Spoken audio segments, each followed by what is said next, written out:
the 76ers. Watch them fast break down the floor, crashing the boards and moving the ball. Now they're driving for another score. Join in the spirit of the 76ers, rooting for the team to come through. There's Hal and Larry, Matt and Bill, and Wally Jones to pass it. Luke and Billy, Chad and Dave and Will to guard the basket.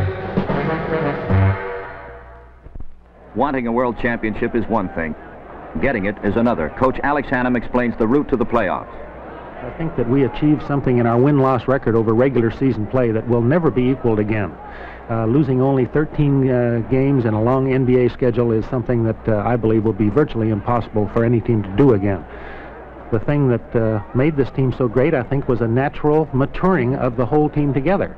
We remember that I coached some of these players up in Syracuse. I coached against Wilt Chamberlain when he was down here in Philadelphia with the old Warriors. I coached Wilt Chamberlain out in San Francisco. Now I had the opportunity, when all of these players are back together again, maturing together, getting better year by year, and so I sum it up by saying that it's the natural maturing of this talent. Sometimes overlooked, the management. On the left, General Manager Jack Ramsey. On the right, President Irv Kozloff, sole owner after the death of Ike Richmond. Much comment has been made on the change in Chamberlain's style. From loner to an integral part of a five-man team is quite a jump, even for Wilt. Alex Hannum. This year, I was fortunate to take over a team that had the talent that allowed Wilt to play the style of ball he did this year. It was not necessary for him to score in order to win. It wasn't necessary for him to carry the whole load offensively. He had the type of talent to play with, and this gave me all kinds of weapons.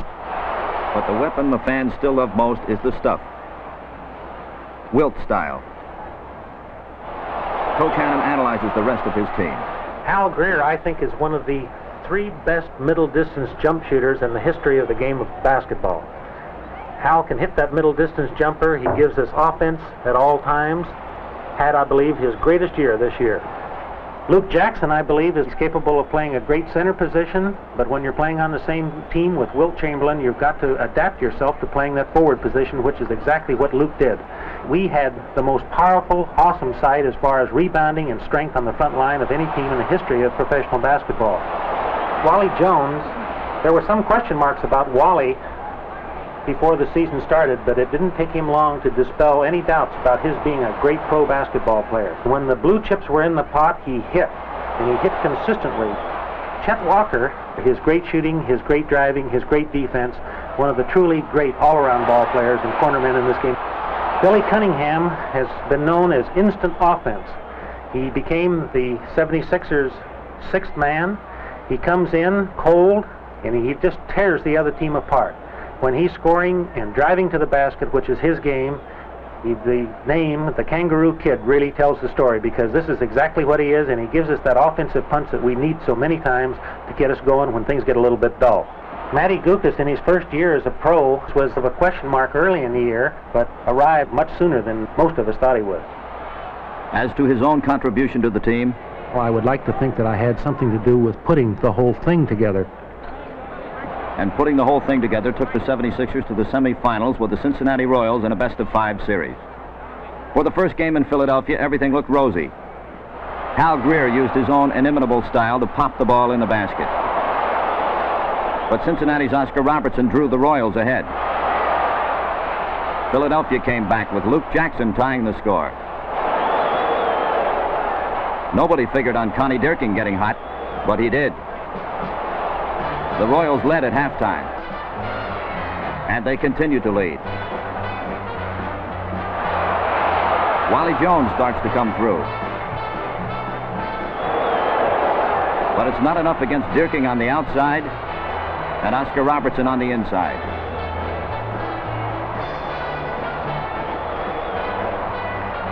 Wilt has a great night with a total of 41 points, but it's not enough against Dirking's 29 and Robertson's 28. The Cincinnati series is the first step on the road to the ultimate championship, and it starts dimly. In the second game, another stroke of misfortune sidelined the 76ers veteran guard, Larry Costello. Costello had to miss the rest of the playoffs with a bad knee. But then Philadelphia became inspired. Wilt.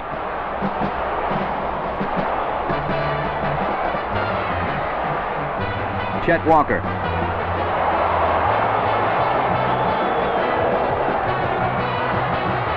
Hal Greer. Chamberlain to a wide-open Walker. The 76ers went on to trounce the Cincinnati Royals 3-1, and the first obstacle was overcome. Oscar Robertson was left talking to himself. But through it all, Alex Hannum had something else on his mind: the Boston Celtics. They had Cousy, they had Auerbach before him, but they didn't have the World Championship until they got Bill Russell, and now he's the player-coach. In the past 10 years, the Boston Celtics have won 9 out of 10 World Championships. Last year, the 76ers were the almost team of the NBA, but the Celts ended the great dream in the Eastern Division playoffs. Philadelphia lost the final game by 1 point. The past cries out, beat Boston. The first game at the Palestra, Boston takes the lead. But the team that controls the backboards controls the game. Chamberlain. And then Greer. The 76ers take the lead. No man's land. Cunningham. And Philadelphia holds the lead. To ensure the lead, Wilt goes wild. Nothing gets by him. Off an inch, and Chamberlain's there. And so is Greer, scoring.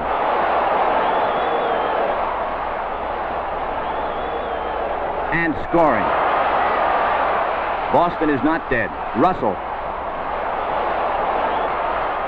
But Philadelphia does not let up. Luke Jackson. And Wilt under the boards. To Greer.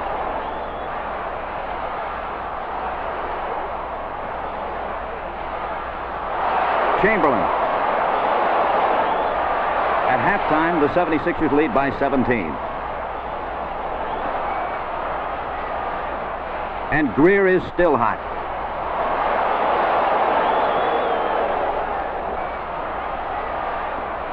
Cunningham to Chamberlain. A fake on Russell.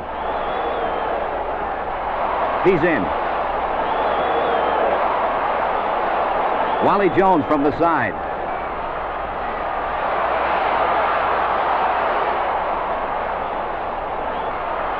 Chet to Wilt. Russell tries to drive by Chamberlain, but the game is already gone for the Celtics. The 76ers win by a 14-point margin, with Hal Greer high man, 39 points.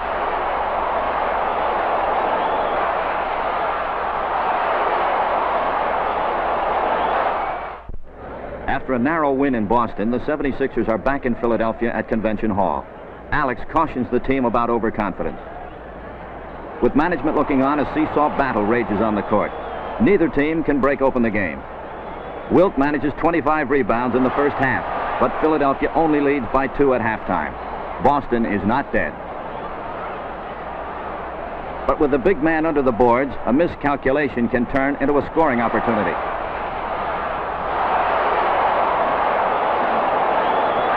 However, the tenor of the game still has not changed.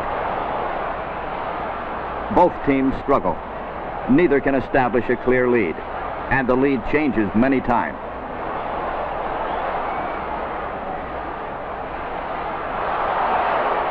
But Wilt's domination under the board starts to pay off. A length of the court pass to Cunningham. And the mood changes. Greer, driving, shooting, scoring.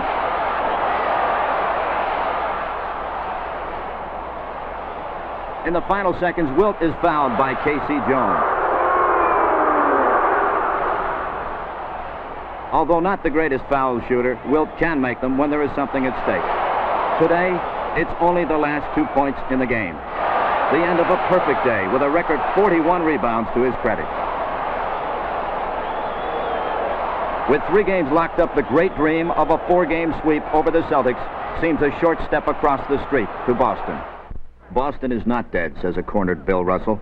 In his first year as player-coach in the National Basketball Association, Russell inherited a solid organization, but it's leaking. 3 games down, the old veteran looks to a loyal Boston following to recharge his team's draining spirits. And the fans come through. Excitement in Boston is at fever pitch. Players become targets for raw eggs, and Coach Hannum receives a friendly death threat.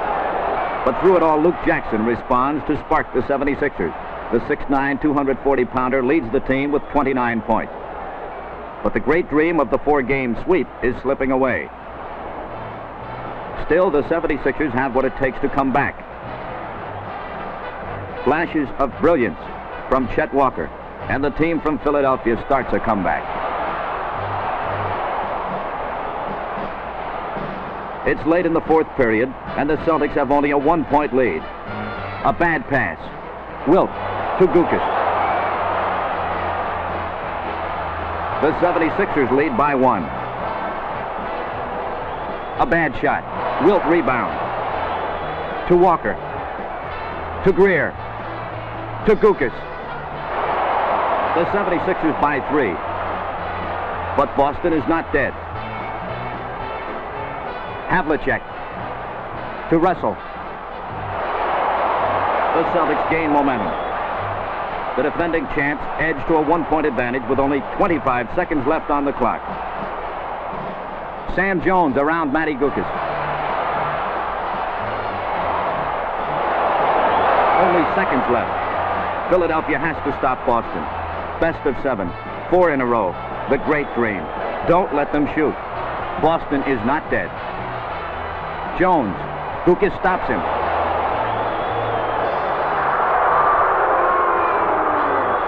A fan joins the melee. Break it up. The game's over. Boston is not dead. We all were very, very disappointed. We wanted to establish our superiority over the Boston Celtics. We would have liked to have done it right there in Boston, and we felt very, very sad, but very, very determined about what we would have to do when we got that team back down in Philadelphia. The thought that runs through the 76ers' minds before Game 5. If we don't do it now, it's back to Boston. Irv Kozloff expresses his concern. Last year, I predicted 4 in a row. Not only did we not win 4 in a row, we didn't win it at all. A sign put up early in the season by a well-wisher haunts Alex as he paces the locker room. The fans all want number 4, the winning number in the best-of-7 series, now. A capacity crowd of over 14,000 is here, hoping for the kill, for the revenge, for the sweet feeling. Along with General Manager Jack Ramsey and President Irv Kozloff is Pennsylvania's Governor Raymond Schaefer. The opening jump.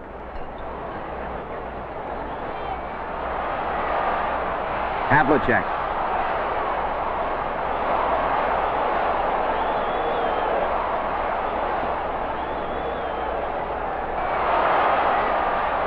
Wilt.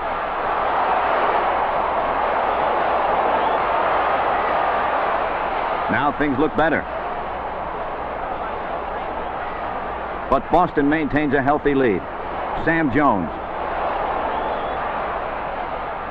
Wilt scores 22 in the first half, but it's not enough. Russell relaxes with a comfortable margin. Boston is not dead.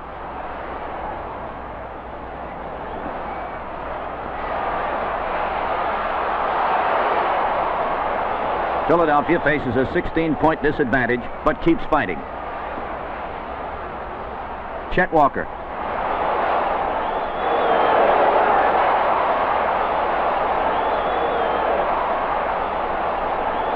Greer. But the 76ers are down 65-70 at halftime. Then Wally Jones gets hot. The 76ers trail by 1 point. They have not held the lead yet in this game. Wilt. Wally. Chet. Wally. The 76ers take the lead. Wally Jones tells of the crowd's effect on the team. Crowd shouting and everything. The momentum of the team started to move then, and we just knew that we had them then as soon as we got it here. Then Luke Jackson.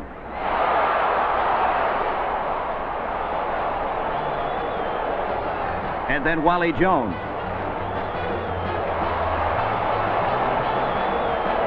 Then Wally again.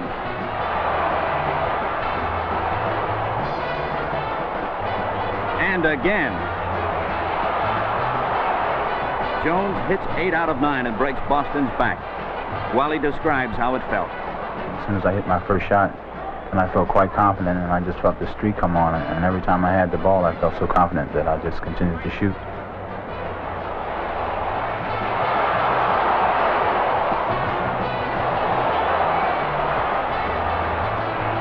Then the roof starts to cave in. Billy Cunningham. Hal Greer.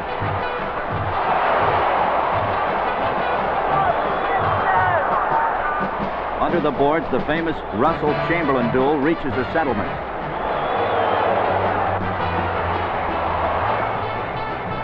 Hal Greer.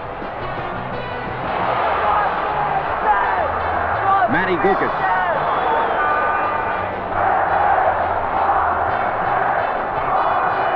Hal Greer.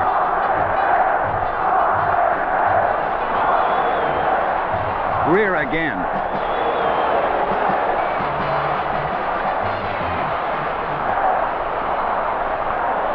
Bill Russell watches a dynasty crumble around him.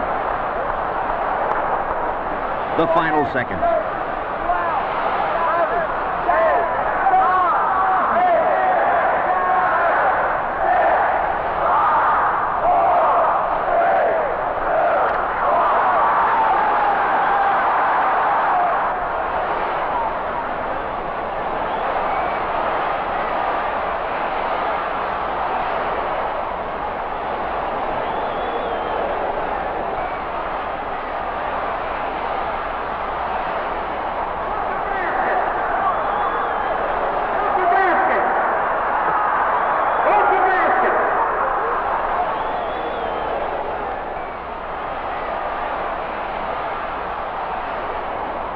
The final score.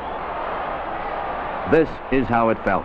Early in the year, I decided to give our 76er team a chance to cool off for just a couple of minutes up in the dressing room before we allowed the press to come in. The tremendous feeling you have of coming back to that room with your own group and looking at one another and knowing that you have done it. This moment was truly a moment of elation and tremendous pride. The real big celebrating, the yelling and screaming came later with the reporters and the fans, but that moment, walking back to that dressing room, is one that I'll never forget. Soon the christening began. It was the biggest night in Chamberlain's career. Just ask Wilt how it felt. Actually, very, very tired. There's a long, long climb, so to speak, because you never can tell when the Celtics are dead. It's always good that you know they're finally out of the way. I really feel as though that this was the greatest Celtics team, so in being this team, I think it helped to make up a little bit for the other losses we had over the years. Chet Walker. It was something that all of the 76ers had been looking forward to a long time, and it finally happened. I had been in the league 6 years, and I'd been chasing Boston for all those 6 years. Billy Cunningham. This was the greatest thrill in my life to beat Boston 4 out of 5. Jack Ramsey. We felt we were going to do it, and nothing could stand in our way. Good direction from the coach. And I think that's what it takes to become a champion, and this team had it. It had the skill, had the willingness of the players to blend their talents into a strong, cohesive force, and it had the proper direction at the top from the coach. This was something that we and the Philadelphia fans had been looking for all of these years, the chance to dethrone that team. We had really destroyed a dynasty, and we did not only defeat a great basketball team, but we destroyed a tradition. Irv Kozloff describes his first dousing. I was called to be turning aside, and from 3 or 4 sides, bottles of champagne poured all over my head, all over my suit, all over my clothes, and finally ran down into my shoes. I emptied one shoe, and actually champagne poured out of the shoe.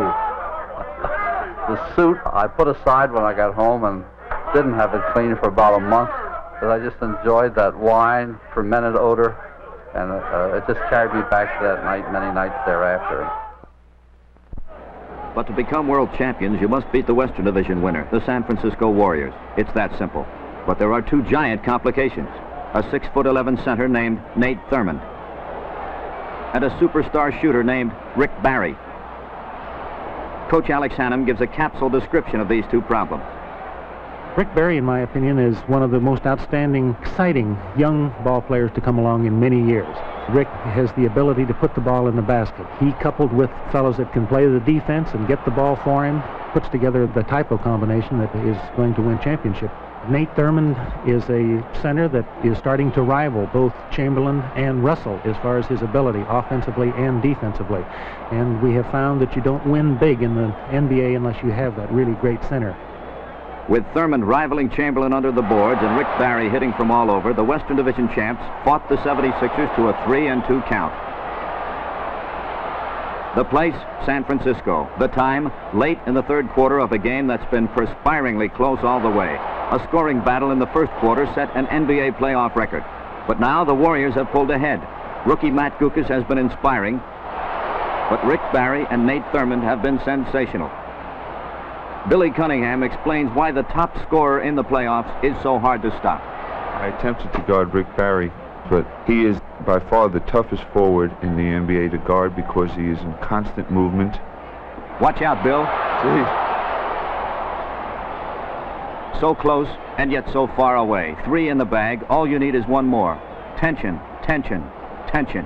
Now it looked again like we were going to let something slip away from us and we were going to have to take it back to Philadelphia.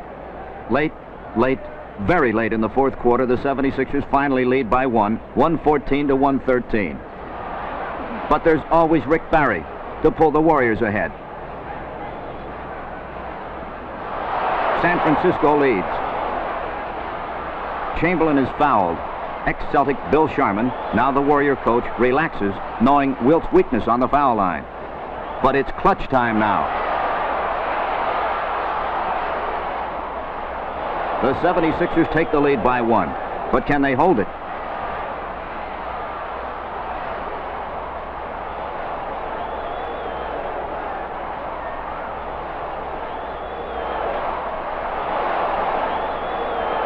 Luke Jackson is fouled under the basket.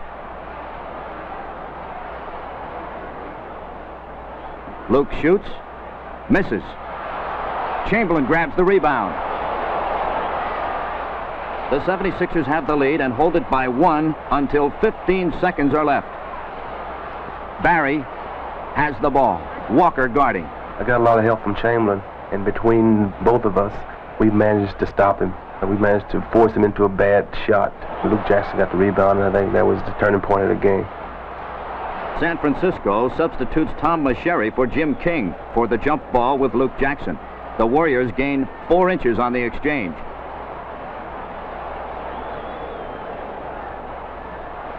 Chet Walker gets the tap and is fouled. Chet makes the last 2 points, and the Philadelphia 76ers now have a crown.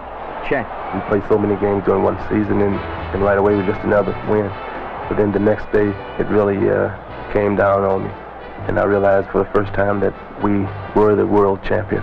And it was just nothing in the world could compare with the way I felt at the time. Jack Ramsey. It's not easily done. It's a rigorous schedule. The playoffs are hard fought.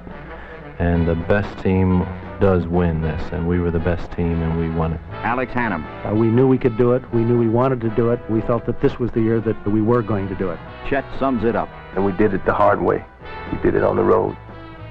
It's a great thing to be world champs because you're not only the best basketball team in the United States, you are the best basketball team in the whole world, and that includes Russia and China and every place.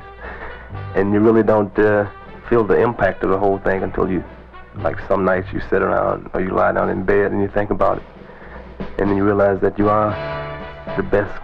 It's a great feeling. Nothing you compare with. A basketball team is more than 5 men on a floor. It's like an iceberg with men and women and money hiding beneath the surface, behind the team. It's a pretty voice on the phone, cool fingers on a typewriter. Sometimes it's called Connie. Or it's a man in an office responsible for absolutely everything except the team when it's on the floor. It's a job with a definite title but an endless commitment. Sometimes a man called Jack fills that job. Or it's someone who arranges for everything that Jack builds, and she may be called Marcia. Or it's a person in sales named Rich who does everything that has to be done and needs willingness to do it. Or it's a two-fingered typist named Bob who brings the team to the public. Or a trainer named Al who keeps the men on the floor. Or it's a man named Mike behind a glass counter who handles all the tickets and has to give everyone a seat in the first row, middle section. Or it's an owner who receives awards for having the best basketball team in the world. Sometimes they even call him Kaz.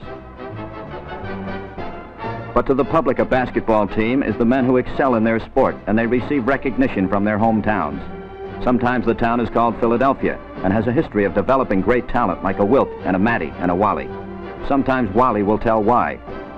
Quite a few pros and quite a few tremendous college ball players that come out of Philadelphia. They seem to be bred in here because I think the recreation department has a tremendous program for them, and we have the summer league in the whole city of Philadelphia. And now that team has its own home court, and the coach tells how important that is to the team and the fans. Spectrum in Philadelphia will put the Philadelphia sports fan on a par with anyone in this country. And we with the 76ers are really looking forward to having a truly home court advantage where the building is perfect, where every fan can see every bit of action. Inside that building, this is the level of competence you'll see. You'll love the spirit of the 76ers. Watch them fast break down the floor, crashing the boards and moving the ball. Now they're driving for another score. Join in the spirit of the 76ers, rooting for the team to come through. There's Hal and Larry, Matt and Bill and Wally Jones to pass it. Luke and Billy, Chad and Dave and Wilt to guard the basket.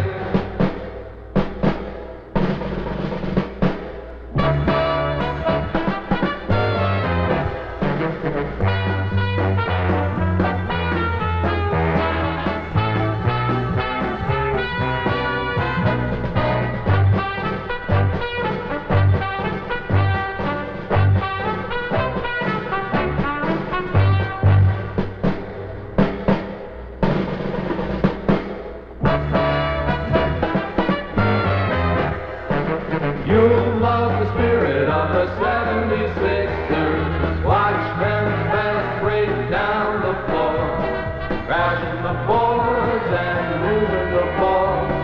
Now they're driving for another score. Join in the spirit of the 76ers, rooting for the team to come through. There's Hal and Larry, Matt and Bill and Wally Jones to pass it. Luke and Billy, Chad and Dave and Wilt to guard the basket.